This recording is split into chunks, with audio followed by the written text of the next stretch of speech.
multiple sources tell CNN Defense Secretary Pete Hegseth revealed attack plans for airstrikes on Houthi rebels in Yemen in another signal chat. This one included his wife, brother, and personal attorney.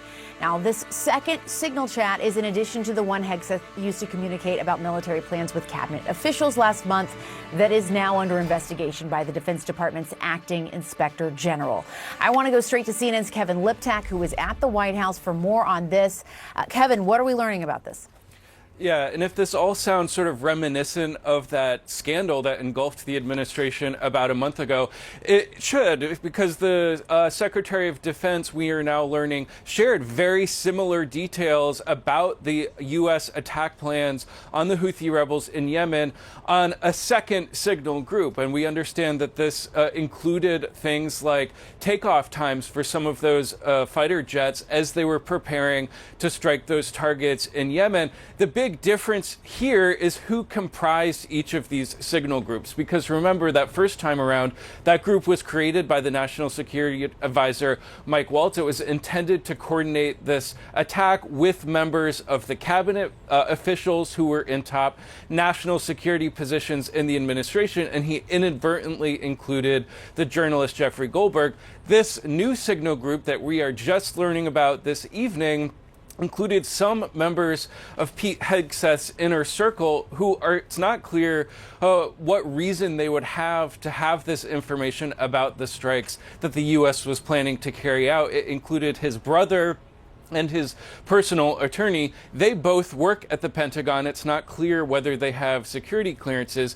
It also included his wife, Jennifer, who has accompanied him previously in meetings with other foreign officials, which has raised some eyebrows among certain officials at the Pentagon. Now, as you mentioned, that original signal sort of snafu is now being investigated by the Inspector General at the Pentagon. It's not clear whether this latest revelation will be included in the review.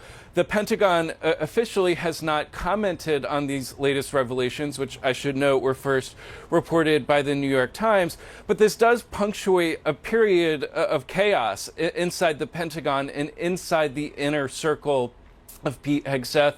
You'll remember just last week, senior officials who were in sort of his front office at the Pentagon were fired essentially for what officials described as a leak investigation. And this is all sort of drawing questions, including from some loyalists, some allies of Pete Hegseth, at how this chaos has been allowed to perpetuate. We just heard from John Ulyat, who until recently was Pete Hegseth's press secretary at the Pentagon.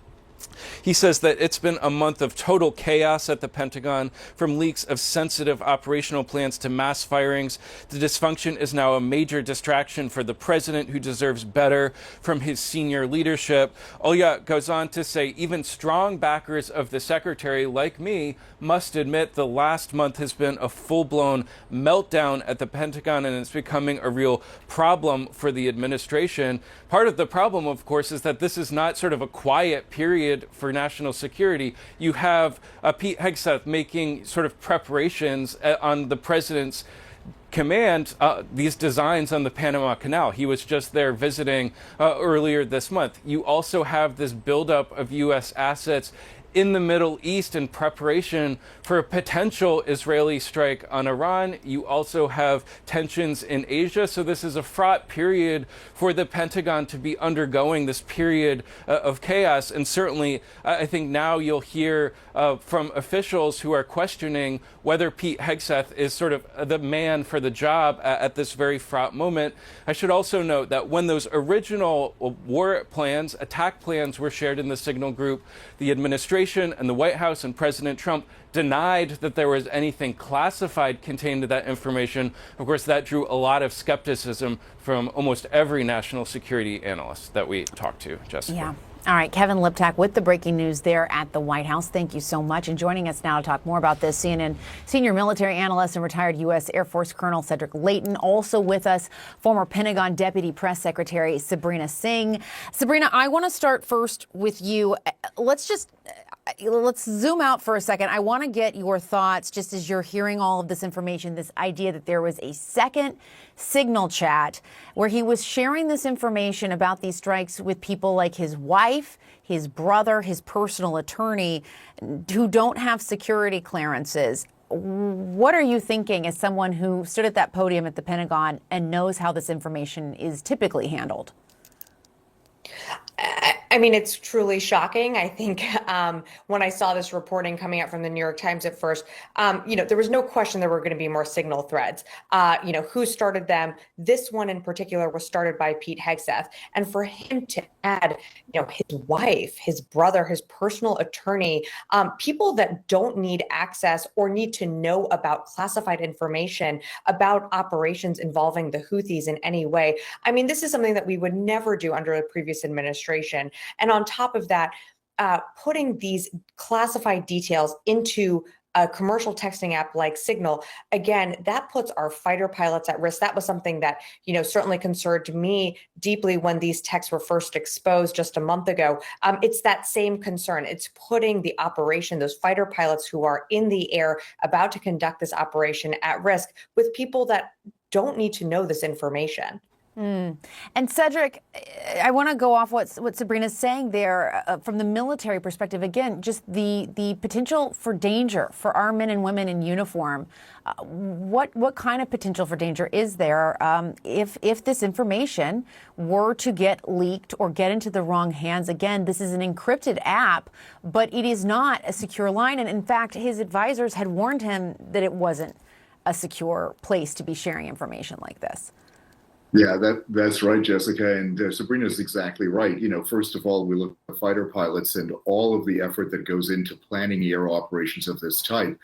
People don't realize, if you're not involved in air operations, a lot of people don't understand that these are very complex operations, and there's a lot that can go wrong as you plan them.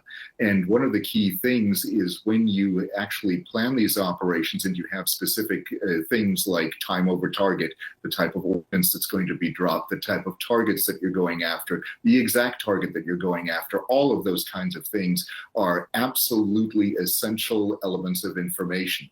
And those essential elements of information are exactly what makes these kinds of texts classified. And no matter what they will spin at this Pentagon, this stuff is classified, no doubt about it. And Jessica, this is the kind of thing that gets people in trouble. When the first Signal chat scandal broke, we talked about the old World War II adage, loose lips sink ships. This is exactly the kind of thing that happens because Signal chats can be intercepted by sophisticated adversaries like the Russians, like the Chinese. It's difficult for them to do so, but they've proven that they can do it in Ukraine. And it's the kind of thing that we have to guard against. And, these types of Signal chats, even if they happen in the United States, in the DC area, you can bet that the Russians and the Chinese are working very hard to intercept them. And we know that the Chinese government has been trying to hack into a number of elected officials' phones, including, all the way up to the vice president and others. Sabrina, I want to go to the statement that we obtained, that CNN obtained from John Oliot, who was most recently Hegseth's press secretary, again, a role you're quite familiar with. And our colleagues, Natasha Bertrand, Jake Tapper, Haley Thomas, and Zachary Cohen, write in this piece that he said in the statement, it's been a month of total chaos at the Pentagon, from leaks of sensitive operational plans to mass firings. The dysfunction is now a major distraction for the president, who deserves better from his senior leadership. For his former press secretary, again, just recently former, to be saying that and to be quoted saying that, what do you make of that? I mean, I have to agree. He's not wrong. We're nearly 100 days into this presidency, and it does seem that America and our military is less safe. I mean, from the Signal threads that have been now exposed to what you're seeing, Secretary Hegseth say about our allies and partners, to turning our back on Ukraine, to being willing to engage and get closer with countries like Russia and kind of, succumb to what Putin wants. Yeah, these last few months have been absolute chaos. And I think it really shows the incompetence of what we have, in Secretary Hegseth sitting at the top. We don't have qualified leadership. And this was something that, we were sort of sounding the alarm bells on when he was confirmed. And so you obviously want the best, but, he's fired all of his senior, members around him. And so you're seeing the chaos kind of unfold, not just in the text threads, but being played out on the world stage. And that, of course, is so dangerous, not just in sending members to our allies, but really sending a message to our adversaries as well.